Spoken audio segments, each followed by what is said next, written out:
Hello అండి, welcome to my channel కలగూర రుచులు.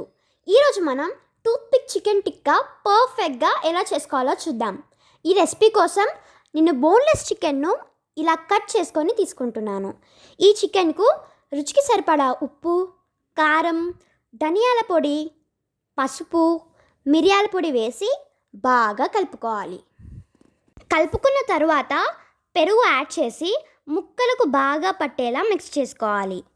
పెరుగుతో బాగా కలిపిన తర్వాత క్యాప్సికమ్, ఉల్లిపాయ ముక్కలు కూడా యాడ్ చేసుకోవాలి. దీనిని ఒక 30 నిమిషాలు మ్యారినేట్ అవ్వడానికి పక్కన పెట్టుకోండి. అరగంట తర్వాత శుభ్రమైన టూత్పిక్ తీసుకొని దానికి క్యాప్సికమ్, చికెన్, ఉల్లిపాయ ముక్కలను ఈ విధంగా గుచ్చుకోవాలి. మళ్ళీ ఇదే వరుస క్రమాన్ని రిపీట్ చేయాలి. ఈ విధంగా పీసెస్ అన్నిటినీ వేరు టూత్పిక్స్కు గుచ్చుకోవాలి. ఇలా తయారు చేసుకున్న టూత్పిక్స్ను ప్యాన్లో ఆయిల్ వేసి మీడియం ఫ్లేమ్పై షాలో ఫ్రై చేసుకోవాలి. ఒకవైపు ఫ్రై అయిన తర్వాత టూత్పిక్స్ను వేరే వైపుకు తిప్పుకోవాలి.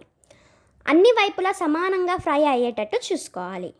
అంతే, మీరు ఎప్పుడెప్పుడు తిందామా అని ఎదురు చూసే tasty toothpick chicken tikkas ready.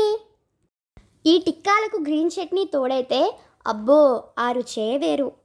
Green chutney ఎలా చేయాలో లింక్ డిస్క్రిప్షన్లో ఇచ్చాను, ఒకసారి చూడండి. నా వీడియోని ఫస్ట్ టైం చూసినట్లయితే నా ఛానల్కి సబ్స్క్రైబ్ చేసుకొని పక్కనే ఉన్న బెల్ ఐకాన్ని ప్రెస్ చేయండి.